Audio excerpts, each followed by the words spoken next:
হয়, বহু প্ৰত্যাখ্যাৰ অন্তত ঘোষণা কৰা হ'ল হাইস্কুল শিক্ষান্ত পৰীক্ষাৰ ফলাফল আৰু আজি ছেবাই ঘোষণা কৰিছে হাইস্কুল শিক্ষান্ত পৰীক্ষাৰ ফলাফল আৰু হাইস্কুল শিক্ষান্ত পৰীক্ষাৰ ফলাফলৰ পিছত ৰাজ্যজুৰি তীব্ৰ প্ৰতিক্ৰিয়াৰ সৃষ্টি হৈছে আৰু সমগ্ৰ ৰাজ্যৰ সমান্তৰালকৈ তীৰ্থনগৰী হাজো সমষ্টিৰ অন্তৰ্গত হাজোৰ বৰ্ণিত অৱস্থিত এখনি অগ্ৰণী শৈক্ষিক প্ৰতিষ্ঠান তৃণমূল জাতীয় বিদ্যালয় 100% উত্তীৰ্ণৰ হাৰেৰে সদ্য ঘোষিত হাইস্কুল শিক্ষান্ত পৰীক্ষাত উজ্জ্বলি উঠিবলৈ সক্ষম হৈছে আৰু মই বৰ্তমান উপস্থিত আছোঁ হাজোৰ বৰ্ণিত অগ্ৰণী শৈক্ষিক প্ৰতিষ্ঠান তৃণমূল জাতীয় বিদ্যালয়ত আৰু আমাৰ লগত স্কুলখনৰ শৈক্ষিক প্ৰতিষ্ঠানৰ লগত জড়িত শিক্ষাগতৰ শিক্ষক কৰ্মচাৰী ছাত্ৰ ছাত্ৰীৰ লগতে বিদ্যালয় পৰিচালনা সমিতিৰ সমূহ বিষয়ববীয়া ব্যক্তিসকল আছে। আমি পোনে কথা পাতিবলৈ চেষ্টা কৰিম।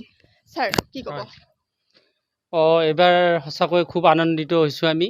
আমাৰ বিগত বৰ্ষসমূহত যি আমি আমাৰ এই বিদ্যালয়খনে যি ফলাফল দেখুৱাই আহিছিল তাতকৈ এইবাৰ আমি অধিক ভাল হোৱা বুলি আমি অনুভৱ কৰিছোঁ।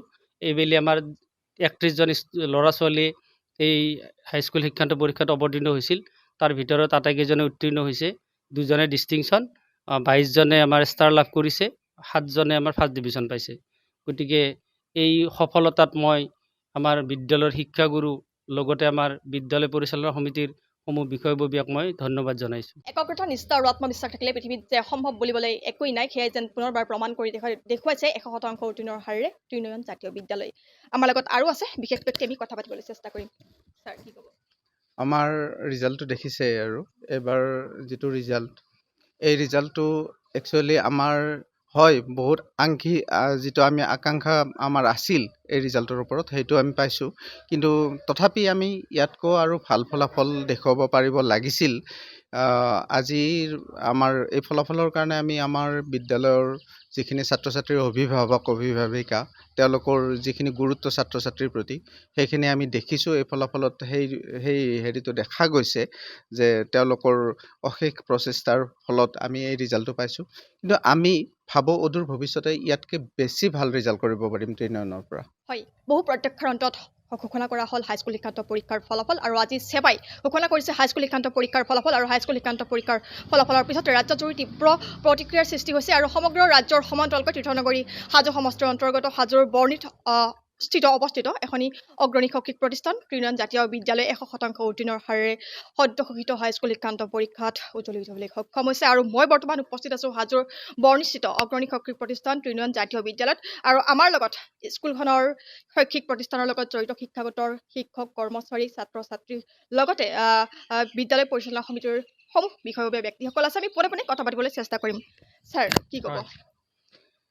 এইবাৰ সঁচাকৈ খুব আনন্দিত হৈছোঁ আমি। আমাৰ বিগত বৰ্ষসমূহত যি আমি আমাৰ এই বিদ্যালয়খনে যি ফলাফল দেখুৱাই আহিছিল তাতকৈ এইবাৰ আমি অধিক ভাল হোৱা বুলি আমি অনুভৱ কৰিছোঁ। এইবেলি আমাৰ 31জন ল'ৰা ছোৱালী এই হাইস্কুল শিক্ষান্ত পৰীক্ষাত অৱতীৰ্ণ হৈছিল। তাৰ ভিতৰত আটাইকেইজনে উত্তীৰ্ণ হৈছে, 2জনে ডিষ্টিংশ্যন, 22জনে আমাৰ ষ্টাৰ লাভ কৰিছে, 7জনে আমাৰ ফাৰ্ষ্ট ডিভিজন পাইছে।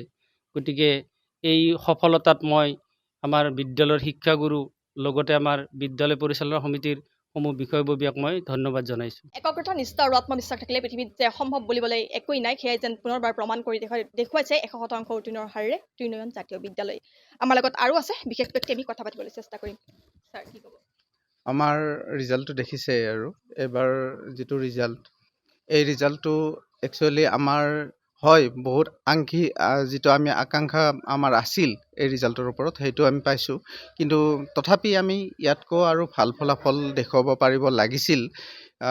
আজিৰ আমাৰ এই ফলাফলৰ কাৰণে আমি আমাৰ বিদ্যালয়ৰ যিখিনি ছাত্ৰ ছাত্ৰীৰ অভিভাৱক অভিভাৱিকা, তেওঁলোকৰ যিখিনি গুৰুত্ব ছাত্ৰ ছাত্ৰীৰ প্ৰতি, সেইখিনি আমি দেখিছোঁ। এই ফলাফলত সেই হেৰিটো দেখা গৈছে যে তেওঁলোকৰ অশেষ প্ৰচেষ্টাৰ ফলত আমি এই ৰিজাল্টটো পাইছোঁ।